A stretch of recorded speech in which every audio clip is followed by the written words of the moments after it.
Assalamualaikum warahmatullahi wabarakatuh. Perkenalkan, nama saya Putri Indirawati. Di sini saya ingin mempresentasikan proposal penelitian saya yang berjudul Pengaruh perputaran modal kerja, perputaran piutang, dan perputaran kas terhadap profitabilitas pada perusahaan sektor industri barang konsumsi yang terdaftar di Bursa Efek Indonesia.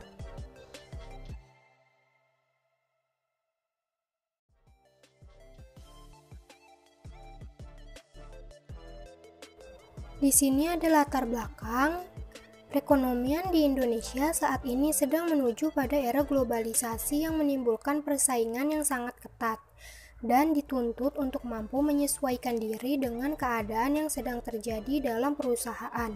Setiap perusahaan harus menerapkan sistem manajemen yang sesuai dengan prosedur agar dapat berkembang dan menjalankan usahanya dengan efektif. Manajemen tersebut digunakan untuk mengatur dan mengontrol kegiatan operasional perusahaan. Keberhasilan manajemen dalam mengelola perusahaan adalah dengan melihat seberapa efektif penggunaan modal kerja, piutang, dan kas untuk mencapai profitabilitas yang baik.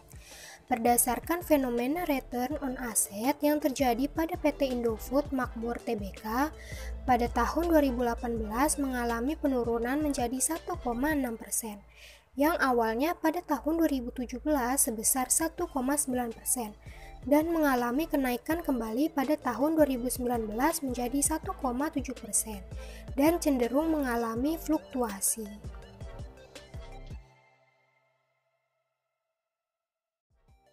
Selanjutnya di sini ada rumusan masalah, yaitu yang pertama, apakah perputaran modal kerja berpengaruh terhadap profitabilitas? Yang kedua, apakah perputaran piutang berpengaruh terhadap profitabilitas? Dan yang ketiga, apakah perputaran kas berpengaruh terhadap profitabilitas? Selanjutnya ada tujuan penelitian. Yang pertama, untuk membuktikan secara empiris pengaruh perputaran modal kerja terhadap profitabilitas. Yang kedua, untuk membuktikan secara empiris pengaruh perputaran piutang terhadap profitabilitas. Dan yang ketiga, untuk membuktikan secara empiris pengaruh perputaran kas terhadap profitabilitas.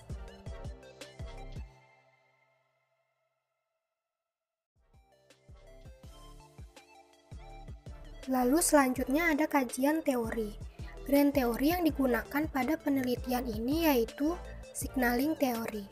Menurut Jamaan 2008 menyatakan bahwa signaling teori dapat menyatakan bagaimana perusahaan dapat memberikan sebuah sinyal yang baik kepada pengguna laporan keuangan ataupun yang non-keuangan. Dan teori ini juga bisa menjadi acuan bagi investor untuk melihat perusahaan tersebut baik atau buruk untuk menjadi tempat dana investasi. Pada teori ini digunakan untuk menjelaskan hubungan perputaran modal kerja, perputaran piutang, dan perputaran kas terhadap profitabilitas. Selanjutnya di sini ada variabel Y, yaitu profitabilitas. Merupakan kemampuan perusahaan dalam memperoleh laba. Rasio kemampuan atau profitability ratio menggambarkan kemampuan suatu perusahaan dalam menghasilkan laba secara relatif. Lalu ada variabel X yang pertama yaitu perputaran modal kerja, yang merupakan salah satu rasio untuk mengukur atau menilai keefektifan modal kerja perusahaan selama periode tertentu, yang artinya seberapa banyak modal kerja berputar selama satu periode atau dalam suatu periode. Yang kedua ada perputaran piutang, yaitu lamanya waktu yang dibutuhkan untuk mengubah piutang menjadi kas. Rasio perputaran piutang merupakan perbandingan antara penjualan dengan piutang rata-rata selama periode tertentu.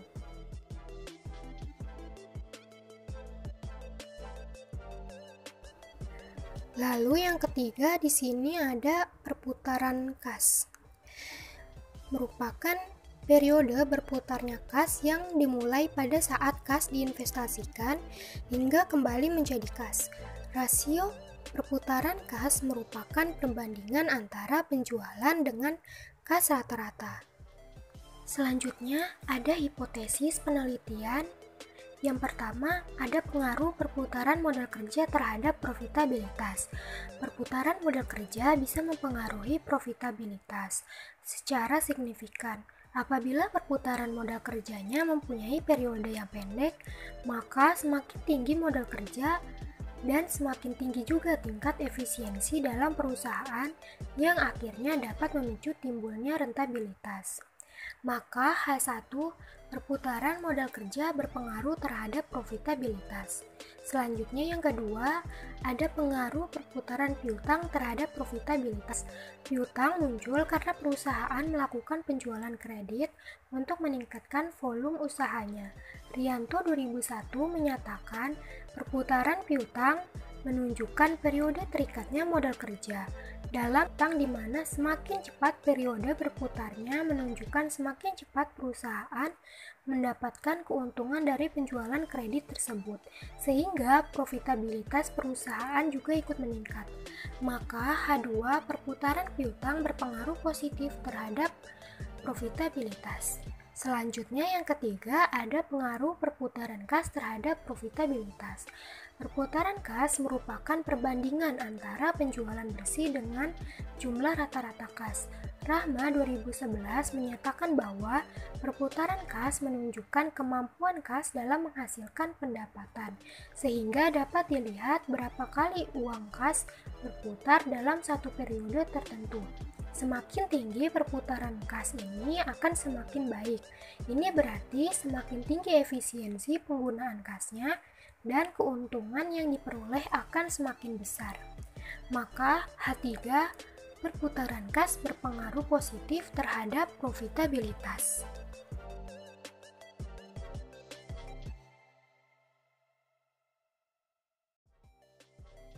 Lalu pada bab 3, yang pertama ada pendekatan penelitian.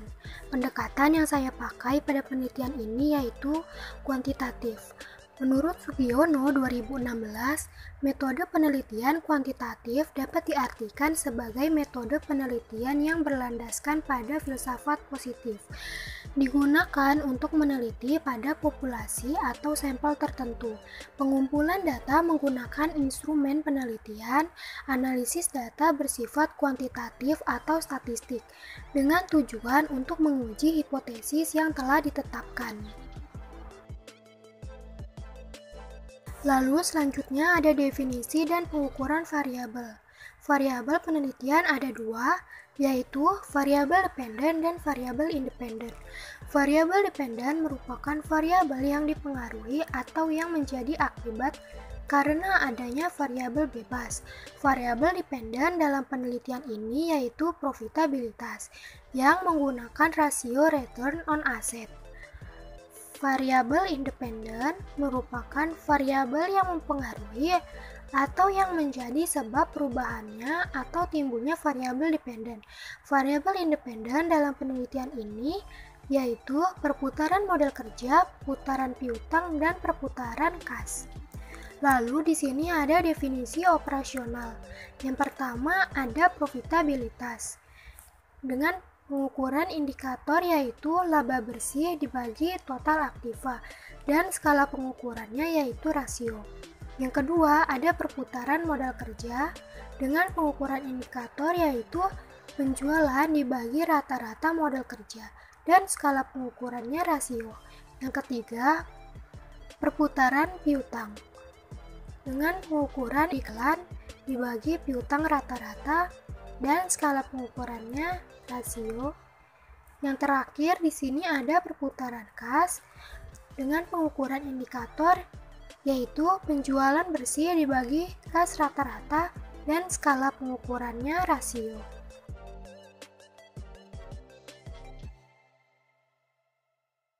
Lalu selanjutnya di sini ada metode pengambilan sampel. Penentuan pengambilan sampel pada penelitian ini menggunakan metode non-probability sampling. Sampel ini tidak dipilih secara acak. Tidak semua unsur atau elemen populasi mempunyai kesempatan sama untuk bisa dipilih menjadi sampel. Teknik non-probability sampling yang dipilih yaitu dengan purposive sampling, yaitu teknik penentuan sampel dengan pertimbangan tertentu. Lalu di sini ada metode pengumpulan data. Metode pengumpulan data yang dipakai pada penelitian ini yaitu observasi, yang melibatkan kegiatan melihat, mencatat, menganalisis, dan mempresentasikan perilaku, tindakan, atau peristiwa secara terencana. Dan jenis datanya yaitu menggunakan data sekunder. Lalu di sini selanjutnya ada metode analisis data. Yang pertama ada analisis statistik deskriptif. Menurut Ghazali 2011, statistik deskriptif memberikan gambaran atau deskripsi suatu data yang dilihat dari nilai rata-rata atau mean, standar deviasi, varian, maksimum, minimum, sum, range, kurtosis, dan sweetness atau kemincingan distribusi. Analisis ini merupakan teknik deskriptif yang memberikan informasi tentang data yang dimiliki dan tidak bermaksud menguji hipotesis. Lalu yang kedua di sini ada estimasi regresi data panel.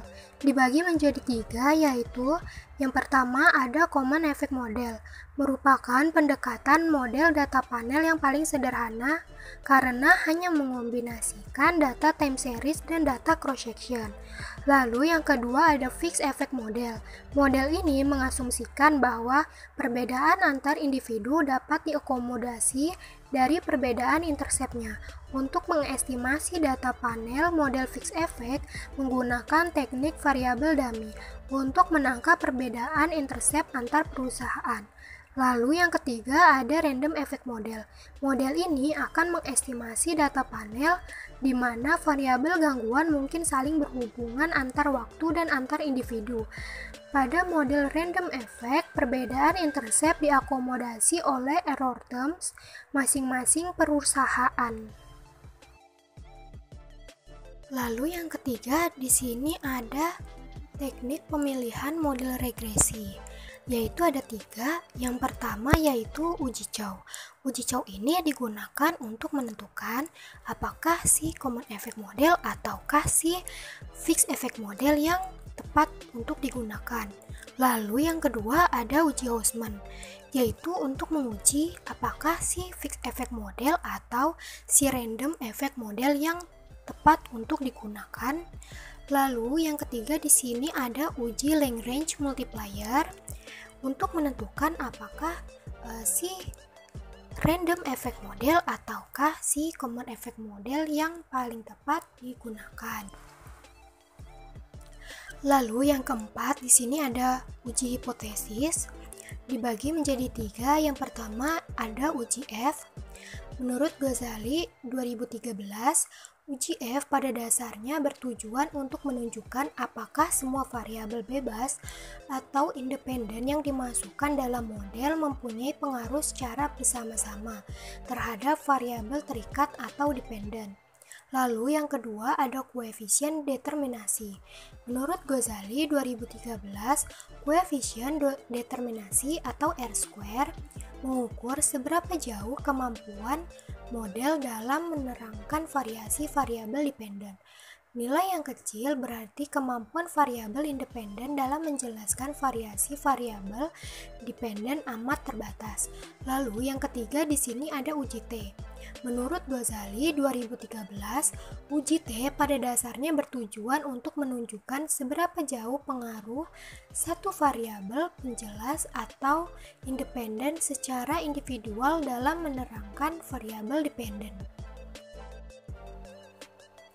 Lalu selanjutnya yang kelima di sini ada analisis regresi data panel.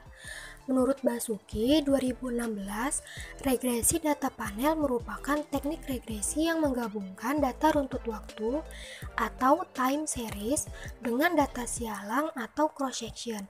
Maka dapat disimpulkan berdasarkan pemahaman metode penelitian akuntansi dan manajemen bahwa regresi data panel adalah gabungan antara data cross section atau data beberapa perusahaan dan data time series atau data yang dihimpun lebih dari 1 tahun, di mana data cross section yang sama diukur dalam waktu yang berbeda.